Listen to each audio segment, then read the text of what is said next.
नमस्कार, स्वागत है आपका एक बार फिर से भारत समाचार के हमारे इस खास कार्यक्रम में जो आधारित है सियासत और ब्यूरोक्रेसी पर। गपशप, कानाफूसी और चर्चाओं से संबंधित कई सारी रोचक खबरें हैं। तो चलिए शुरू करते हैं पावर सेंटर।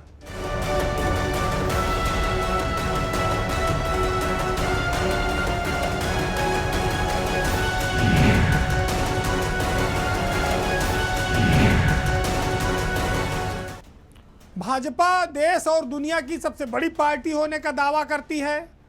इसके लिए उसने एक नया सदस्यता अभियान चलाया। पहले वो 1 महीना चला, फिर वो 15 दिन और बढ़ाया गया, लेकिन हालात वही रहे। कहते हैं कि 9 दिन चले 2.5 कोस। 1.5 महीने के इस अभियान में कई सारे मंत्री जो पहले चरण में आगे थे वो आगे रहे और जो पीछे थे वो बहुत आगे नहीं बढ़ पाए।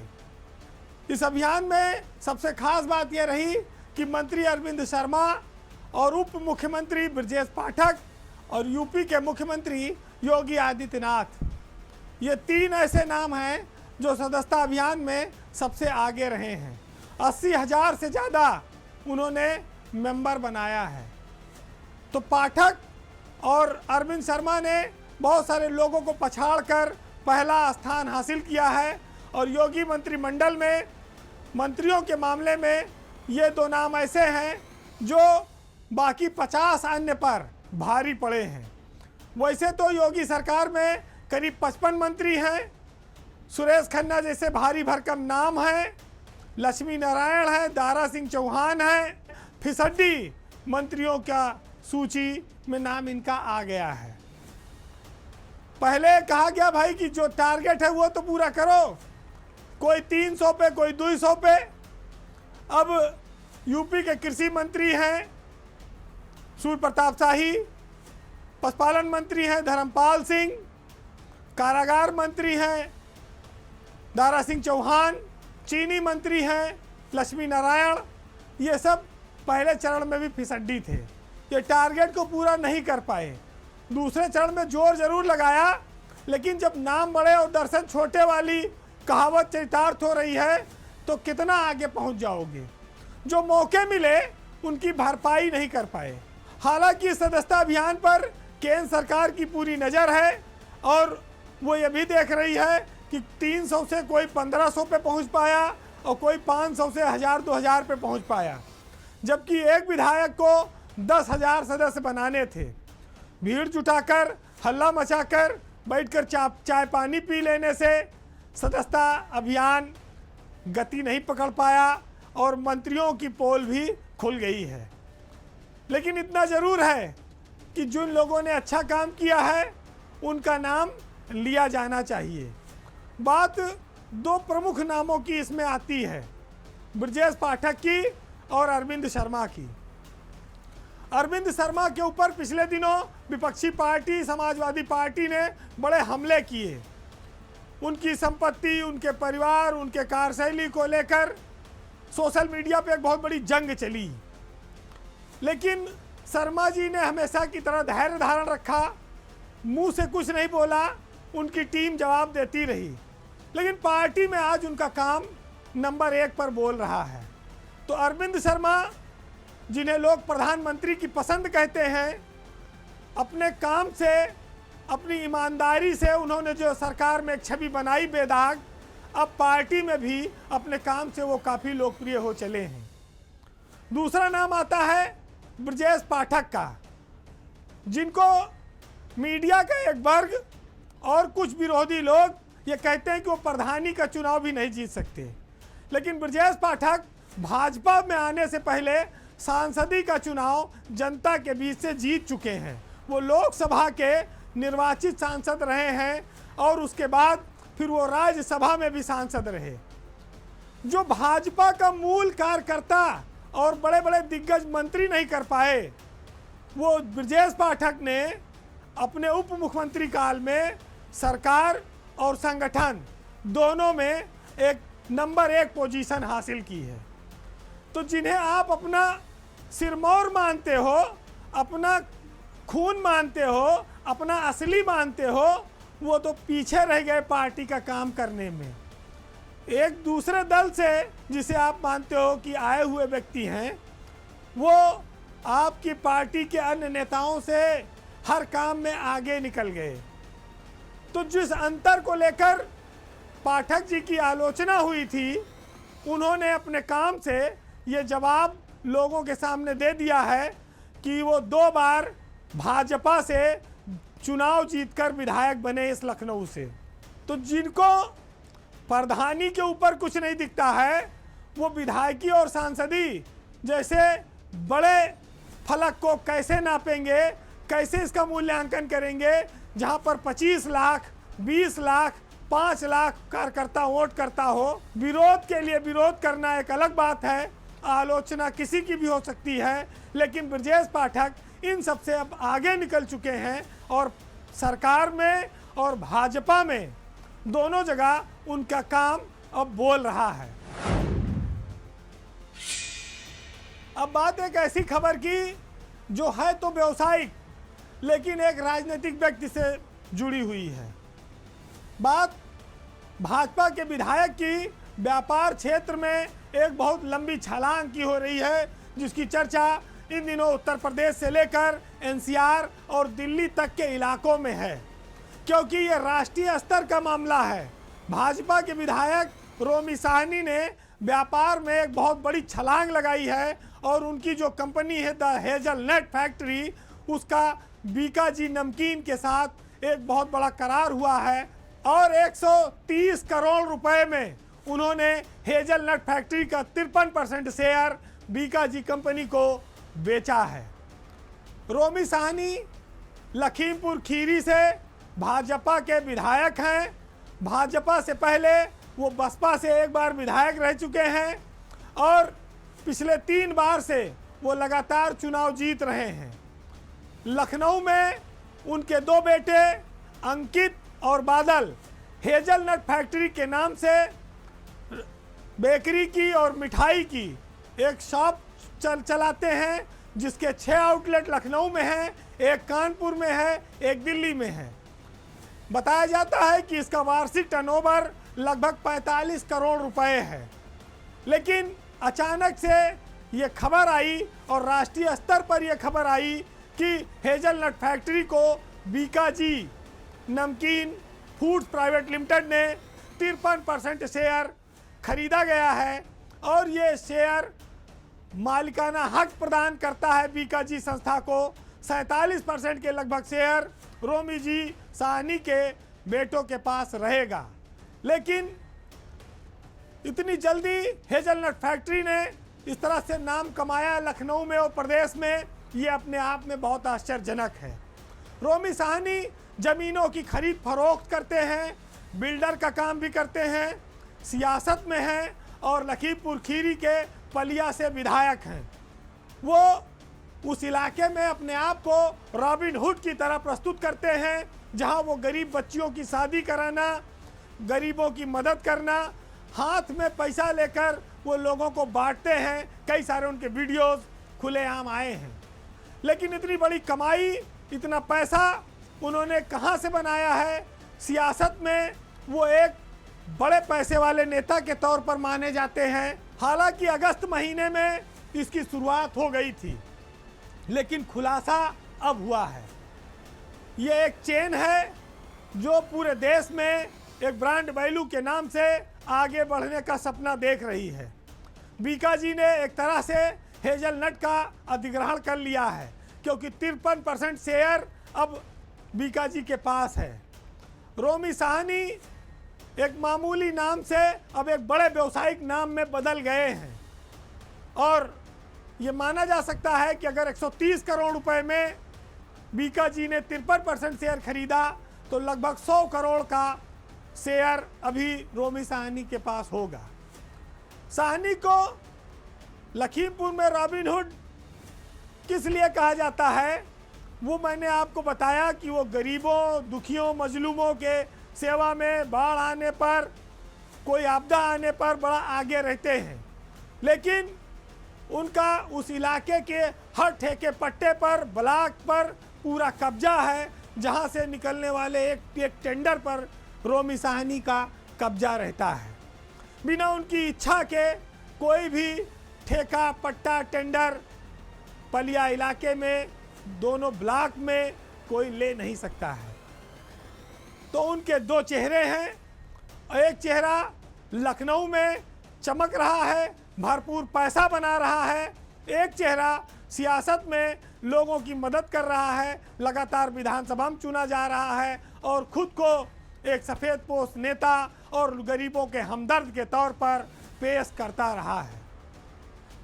सत्ता से जुड़े होने के कारण उनकी बहुत सारी जो आउटलेट हेजलनट फैक्ट्री के बने हुए हैं लखनऊ शहर में, किसी पर फायर की एनओसी नहीं है, किसी पर अतिक्रमण है, लेकिन ना तो कभी एलडीए उधर नज़र उठाकर देखता है, ना नगर निगम देखता है, ना अग्निशमन विभाग देखता है। सत्ता की ताकत होती भी कुछ ऐसी है, आप अतिरिक्त गतिविधि कर सकते हैं। यूपी विधानसभा की 9 सीटों के उपचुनाव में जो लड़ाई है वो मुख्यतः तो भाजपा और सपा के बीच है, लेकिन इन दोनों के साथ इनके सहयोगी दल भी जुड़े हुए हैं जिनके बीच खींचतान भी चल रही है।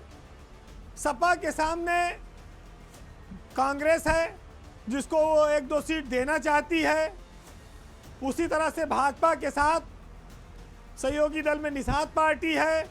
वैसे आप देखेंगे तो इन दोनों बड़ी पार्टियों के सामने उनके सहयोगी दलों की जो स्थिति है, जो जनाधार है, वो बहुत छोटा छोटा है, कमज़ोर सा है। और आप ये कह सकते हैं कि इन दोनों दलों ने अपनी पीठ पर अपने सहयोगियों को लाद रखा है या वो खुद लदे हुए हैं।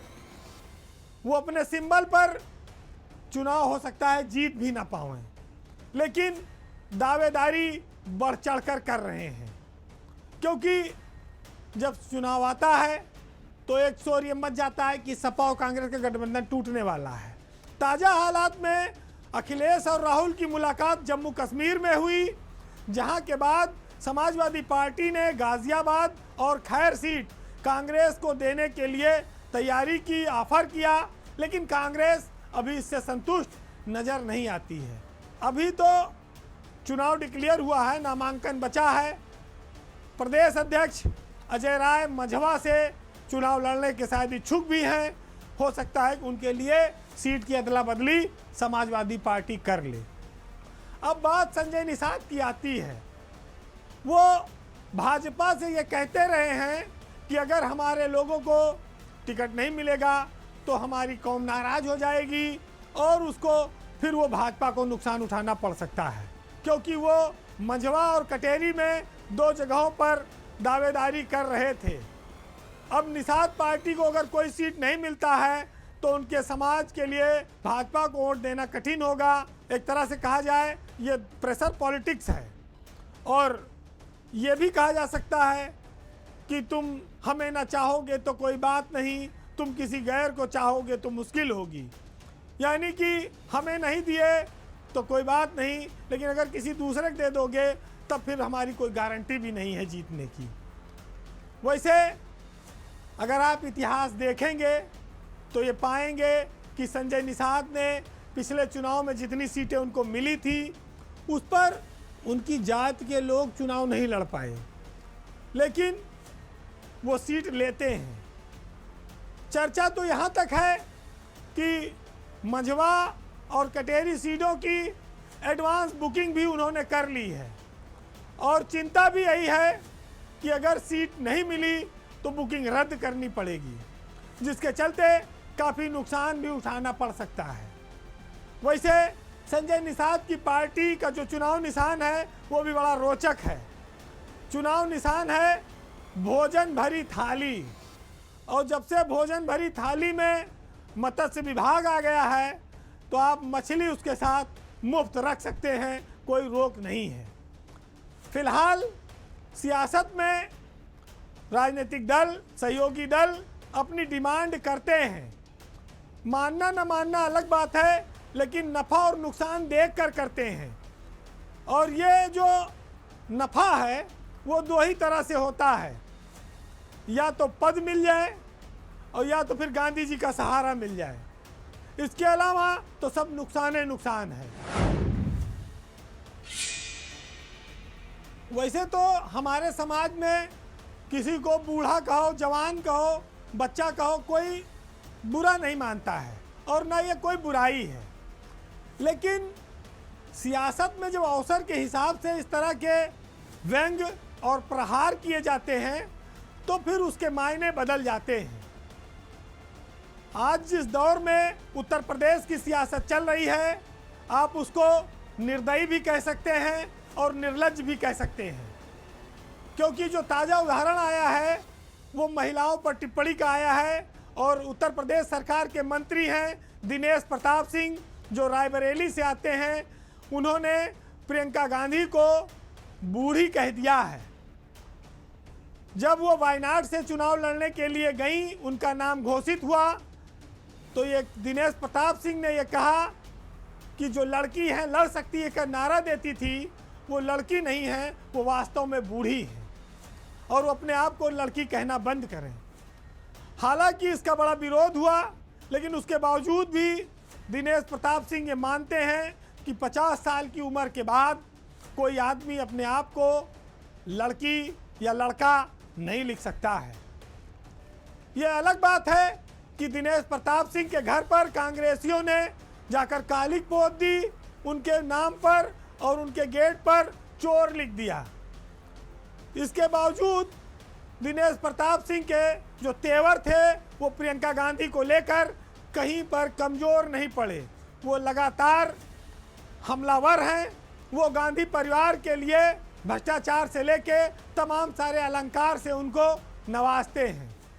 वैसे दिनेश प्रताप सिंह जो आज बोल रहे हैं वो किसी ज़माने में कांग्रेस में ही हुआ करते थे और उस दौरान भी प्रियंका गांधी का जलवा था और उस दौरान भी दिनेश सिंह प्रियंका गांधी, सोनिया गांधी और गांधी परिवार के कसीदे पढ़ते रहते थे। एक ज़माना था जब वह उन्हें दीदी और माता जी तक कहकर बुलाते थे, शायद अपनत्व जताने की और किसी का के प्रति सम्मान जताने की यही भाषा भी होती है। लेकिन जैसे जैसे सियासत बदली, टिकट कट गया, पार्टी बदली, भाजपा में आए, मंत्री बन गए, तो दीदी और माता जी के लिए मन में नफरत भी बढ़ती गई। वही दीदी अब इन्हें बुढ़िया लगने लगी हैं और प्रियंका गांधी अब हारी हुई खिलाड़ी की तरह यूपी से भाग गई हैं। उन्होंने उनको उम्र के हिसाब से ये तमगा दिया है।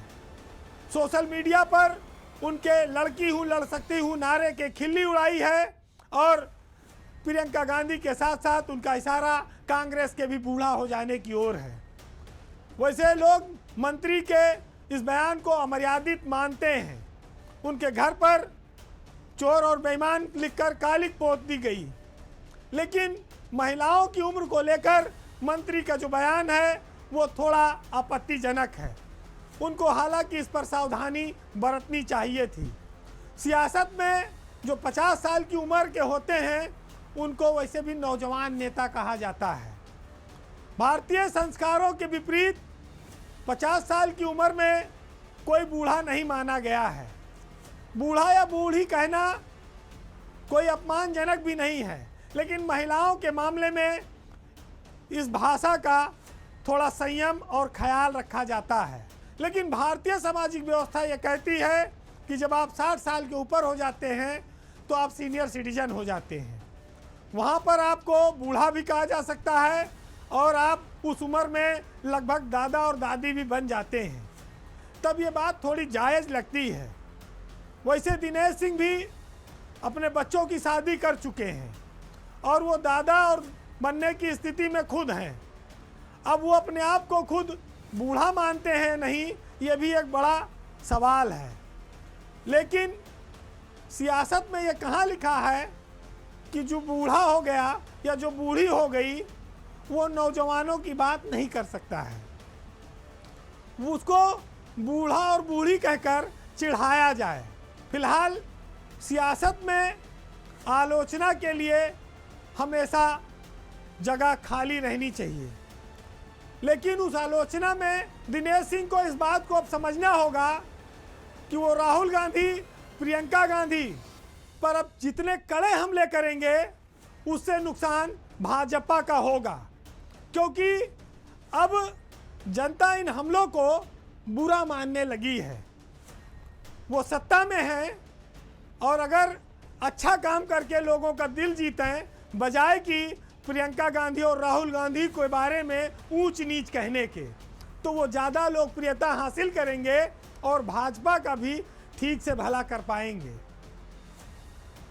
मुनव्वर राना साहब का एक शेर है, वैसे ये शेर बच्चों और बूढ़ों दोनों पर लागू होता है, क्योंकि बच्चे भी इनोसेंट होते हैं और बुजुर्ग भी एक उम्र के बाद उनको सहारे की ज़रूरत होती है। तो आप इस लाइनों से अंदाज़ा लगाइएगा कि लोग ओहदा पाने के लिए क्या क्या काम करते हैं। सुनिएगा कि दरबार में जब ओहदों के लिए पैरों में अना गिर जाती है, कौमों के सिर झुक जाते हैं, चकरा के हया गिर जाती है। और अब तक तो हमारी आंखों ने बस दो ही तमाशे देखे हैं, या कौम के रहबर गिरते हैं या लोकसभा गिर जाती है। और पहले भी हथेली छोटी थी, अब भी ये हथेली छोटी है। कल इससे शक्कर गिर जाती थी, अब इससे दवा गिर जाती है। नमस्कार।